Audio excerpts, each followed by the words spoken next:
Selamat malam. Kembali malam ini akan bercerita tentang kisah Paijo. Panas terik hari itu dirasa berbeda dengan hari biasanya. Matahari benar-benar menyengat. Panas teriknya seperti menembus kulit hingga ke tulang. Paijo dan rekan-rekan benar-benar merasa kepanasan serta kehausan. Pekerjaan mereka yang merupakan kuli bangunan membuat mereka terus harus bekerja di bawah terik matahari. Gila Jojo, kalau gini bayaran bakal habis cuma buat minum es, buat dinginin badan ini, jawab teman Pak Ijo. Iya bro, kalau kayak gini panas banget, saut Pak Ijo sambil duduk menikmati es. Tiba-tiba mandor mereka datang. Kalian ini dibayar malah leha-leha aja kerjaannya. Niat kerja enggak? Kalau enggak niat kerja pulang, ucap ketus sang mandor. Setelah mandor pergi, teman Pak Ijo dengan nada sinis berkata, punya mandor satu, kerjanya marah-marah mulu. Apa enggak capek dia? Ya udahlah, gak apa-apa. Emang kerjaannya mandor kan marah-marah. Apalagi bentar lagi ini deadline, jawab Pak Ijo kepada temannya. Deadline apaan mas? Orang ini kan bangun rumah biasa. Kok ada deadline-nya? Ini kan bukan perumahan, tanya teman Pak Ijo. Pak Ijo merasa wajar karena ia tahu temannya memang tukang baru. Ketika awal membangun rumah tersebut, Pak Ijo yang merupakan salah satu tukang yang memang bekerja dari awal proyek tersebut diberikan syarat cukup aneh oleh sang pemilik rumah. Kesepakatannya menyatakan bahwa rumah itu harus selesai sebelum tanggal 15 atau bulan purnama. Meski sedikit aneh dengan syarat yang diberikan oleh sang pemilik rumah, tapi hal itu diindahkan oleh Paijo dan teman-temannya. Hal yang lain yang cukup aneh dari proyek tersebut adalah gaji yang ditawarkan oleh sang pemilik rumah kepada masing-masing kuli dan tukang di proyek tersebut sangatlah tinggi, berbeda di proyek-proyek yang lain. Tergiur dari nominal yang ditawarkan, tentu saja para tukang dan kuli mau menerima meski dengan syarat yang cukup membingungkan. Setelah dimarahi oleh sang mandor, mereka kembali bekerja. Tak terasa, hari sudah cukup sore dan waktu menunjukkan untuk para tukang dan kuli mengusaikan pekerjaannya. Setelahnya, Pak Mandor mengumpulkan tukang dan kuli tersebut. Ini udah tanggal 13. Tanggal 15 kurang 2 hari lagi. Selesai nggak pekerjaan rumah ini? Tanya Pak Mandor kepada para tukang dan kuli.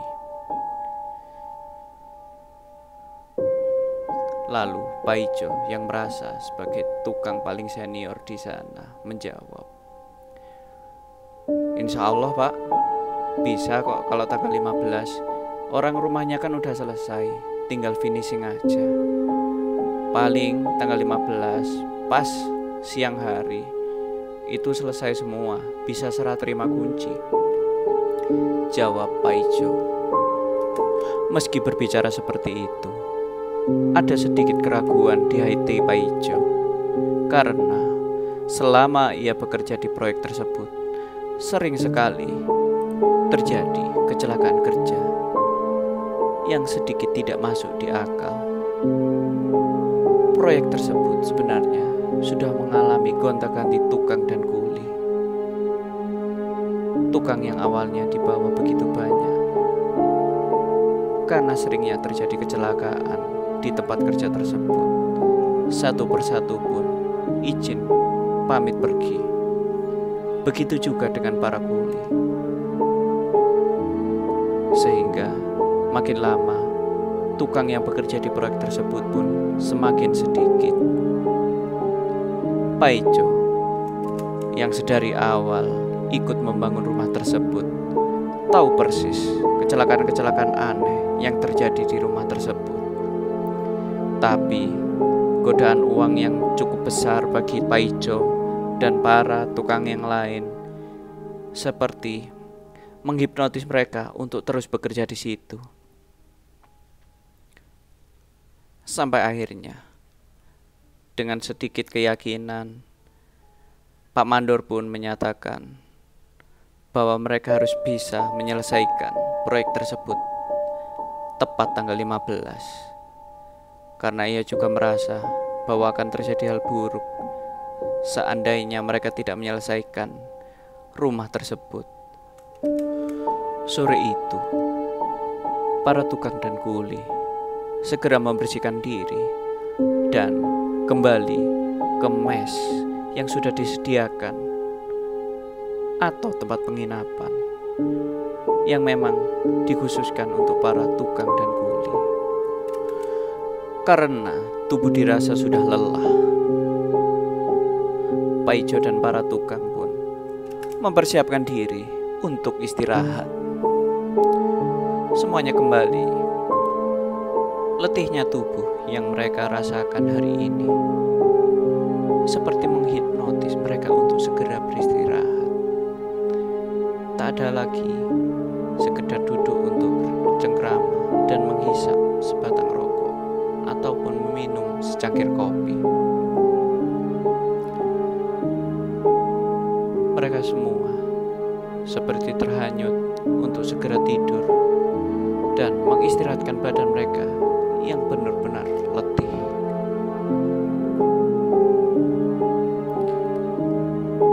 Tok, tok, tok.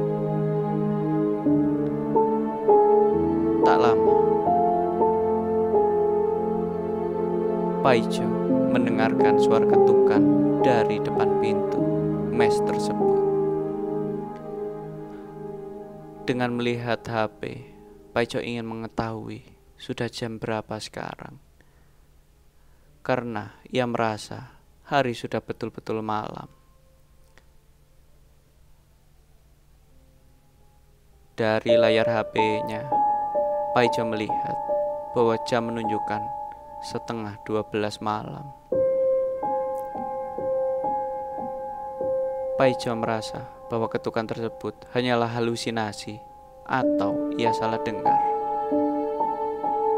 Namun, suara itu terdengar lagi.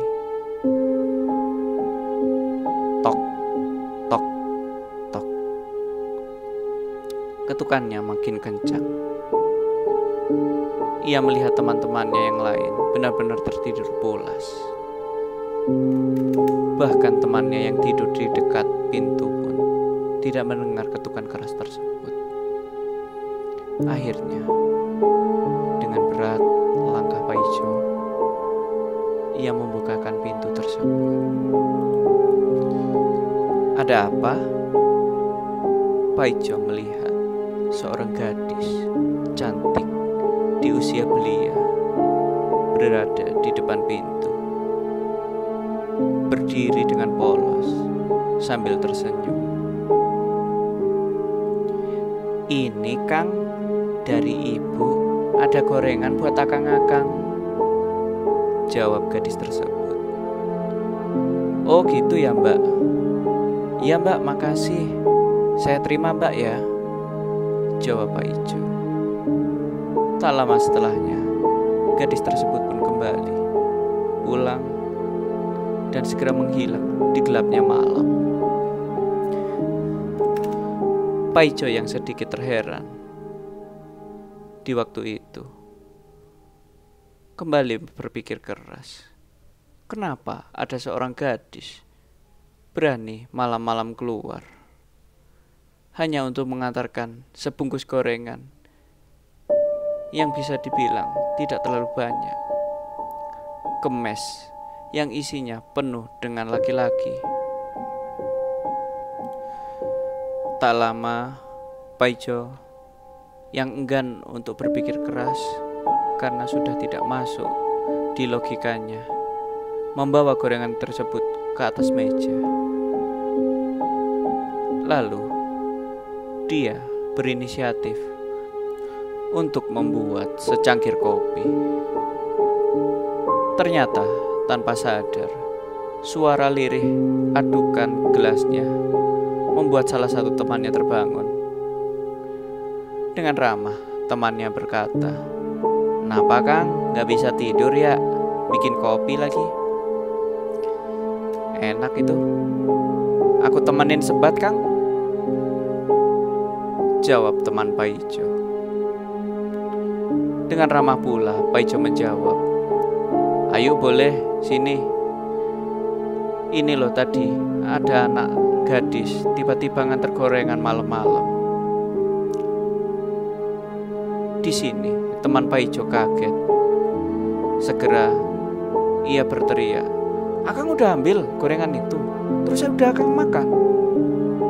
tanya teman Paijo.